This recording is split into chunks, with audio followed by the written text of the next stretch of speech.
Phoenix group के chairman चैरब Jain बोले विधायक ने अपने 17 साल के कार्यकाल में नहीं करा पाए नेहरू स्टेडियम और सोलानी पार्क का सुंदरीकरण। साथ में यह भी बोले पॉलिटिकल स्टंट था। धरने का मुख्य कारण बीजेपी के विधायक होने के बावजूद देना पड़ रहा है धरना प्रदर्शन। ऑफ इंडिया के अंडर आता है, तो पहले इस बारे में प्रदीप भैया को जनप्रतिनिधि होने के नाते बात करनी चाहिए थी वहाँ पे जाके। और अगर आईआईटी अपने संस्थान में भारी व्यक्ति का प्रवेश नहीं चाहता है तो इसके पीछे कई कारण हैं। वहाँ पे पूरे विश्व में हमारा नाम रोशन करने वाले इंजीनियर पढ़ते हैं, वहाँ पे लड़कियाँ पढ़ती हैं, वहाँ पे फीमेल फैकल्टीज़ हैं, तो उनकी सेफ्टी को मद्देनजर रखते हुए आईआईटी ने शायद ये डिसीजन निकाला हो। और आईआईटी ने ये भी कहा था कि अगर किसी के पासेस एक्सपायर हो गए हैं, जो उन्होंने बताया कि हमने एक्सपायर कर दिया है उसको, तो वो रिन्यू करा सकते हैं, लेकिन उस रिन्यू का एक प्रोसेस होता है। प्रदीप भैया को या उस प्रोसेस को फॉलो करवाना चाहिए था, खुद रेकमेंड करना चाहिए था वहाँ के डायरेक्टर को, और पुलिस से उन लोगों को वेरीफाई करवा के उनके पासेस बनाने चाहिए थे। ना कि धरना एक पॉलिटिकल मुद्दा है, मेरे को लगा जो शायद एक पॉलिटिकल मुद्दा बनाया गया उनके द्वारा, ना कि ये एक पॉलिटिकल मुद्दा बनना चाहिए था, बल्कि ये एक बहुत ईजी तरीके से सॉल्व हो सकता था। तो इसके लिए धरने की आवश्यकता बिल्कुल नहीं थी। पूरी है वो तो, मतलब प्रदीप भैया क्या, उससे पहले भी जो जनप्रतिनिधि थे सबका दायित्व बनता है। वो नेहरू स्टेडियम किस बात का स्टेडियम है? वो केवल क्या जागरणों के लिए या फिर केवल पॉलिटिकल रैलीज के लिए रह गया है क्या? वहाँ से इंटरनेशनल लेवल के खिलाड़ी क्यों नहीं निकल पा रहे हैं? क्योंकि उस तरफ किसी का ध्यान ही नहीं है। वहाँ की आप क्रिकेट की बात करें, क्रिकेट की पिच स्टैंडर्ड की नहीं है कि वहाँ पे जो खिलाड़ी इंटरनेशनल लेवल के निकल पाएँ। तो सबसे पहले नेहरू स्टेडियम का डेवलपमेंट तो इसको ध्यान में रख के होना चाहिए कि वहाँ से इंटरनेशनल लेवल के खिलाड़ी निकल पाएँ। अब अगर हम बात करें सोनाली पार्क की, सोनाली पार्क आप और हम सभी जानते हैं कि एक तरीके से नशाखोरी का अड्डा बन चुका है। आप वहाँ पे शाम को जैसे ही सूरज ढलता है, वहाँ पे जाके देखेंगे लोग वहाँ पे शराब पीते हैं, नशे करते हैं, और वहाँ पे इतनी ज़्यादा गंदगी हो गई है कि शायद आप और मेरे जैसा आदमी वहाँ पे जाके बैठ भी ना पाए। देखिए, जो अगर किसी चीज़ का बजट पास हो गया है और वो धरातल पे नहीं उतर पा रहा है, तो ये जनप्रतिनिधि की एक बहुत बड़ी कमी है। बजट पास कराने में ही बहुत आपको मेहनत मुशक्क़त करनी पड़ती है, बहुत ज़्यादा मेहनत करनी पड़ती है, और बजट पास होने के बाद आप उस बजट को सही जगह यूटिलाइज़ नहीं कर पा रहे हैं, तो ये तो आपकी एक बहुत बड़ी कमी है। आप बहुत विजन में बहुत ज़्यादा लैक है।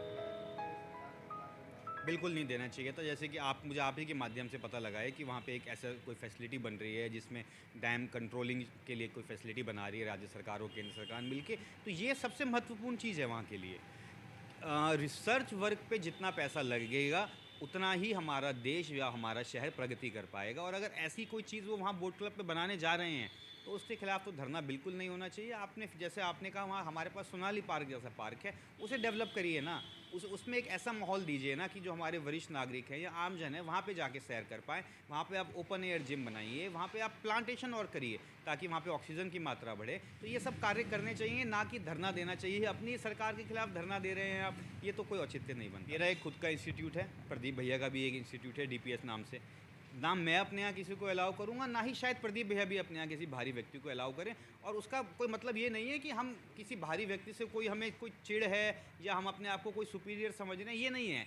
उसका केवल एक हमारा जो इसका प्रोहिबिशन रहता है वो इसलिए रहता है ताकि कोई भारी व्यक्ति अंदर आके कोई ऐसा कर्म ना करे ताकि जिससे हमारे बच्चों को सफ़र करना पड़े। वहाँ महिलाएं रहती हैं, अब कल को पता लग रहा है कोई भारी व्यक्ति वहाँ पे आके कोई नशे के पदार्थ बच्चों को देने लग जाएगा, तो इसके जिम्मेदार माँ बाप तो हमें ठहराएंगे, अभिभावक हमें ठहराएंगे। कल को आईआईटी में कोई ऐसा भारी व्यक्ति जाए जो वहाँ के बच्चों को कुछ नशीले पदार्थ दे या बच्चे नशे की जर्त में आ जाएं, तो इसका जो सीधा सीधा इल्ज़ाम जाएगा वो आईआईटी प्रशासन पे जाएगा। तो ये आईआईटी प्रशासन ने जो ये कदम उठाया है कि आप भारी व्यक्ति का प्रवेश ना बंद तो नहीं किया, उन्होंने कहा पासिस आप रिन्यू कर लीजिए। तो प्रदीप भैया को डायरेक्टर के साथ बैठ के एक प्रोसेस फॉलो करना चाहिए था कि जी हाँ, इतने लोग हैं, 100 लोग हैं, इनका मैं आपको पुलिस वेरिफिकेशन करा के दे रहा हूँ, आप इनके पासिस बना दीजिए, ना कि धरना देना चाहिए। प्रदीप भैया के जो भी सलाहकार हैं जिन्होंने उन्हें इस धरने की सलाह दी है, प्रदीप भैया को तुरंत ही उन सलाहकारों को अपने से परे कर लेना चाहिए, क्योंकि प्रदीप भैया मेरे हिसाब से एक अच्छे नेता हैं, एक विजनरी नेता हैं। लेकिन अगर वो अपने सलाहकारों के बहकावे में आके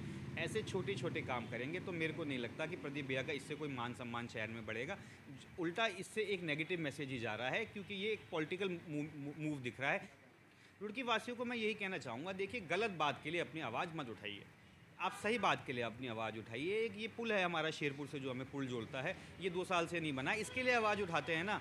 प्रदीप भैया इसको बनवाएं ना फटाफट। और इस पर भी धरने में प्रदीप भैया खुद ही इस पर धरने में बैठ जाएंगे तो क्या मतलब, वो अपने अपने अगेंस्ट ही धरने में बैठ रहे हैं? ऐसे तो काम नहीं चलेगा।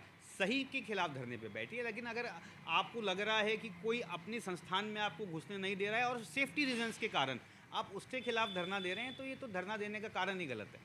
नहीं, ऐसा ऐसा देखिए, अगर ऐसा है तब तो फिर इस प्रदेश की दुर्दशा है। अगर अपने ही सरकार में अपने ही विधायकों की नहीं सुनी जा रही है तो इस प्रदेश की दुर्दशा है।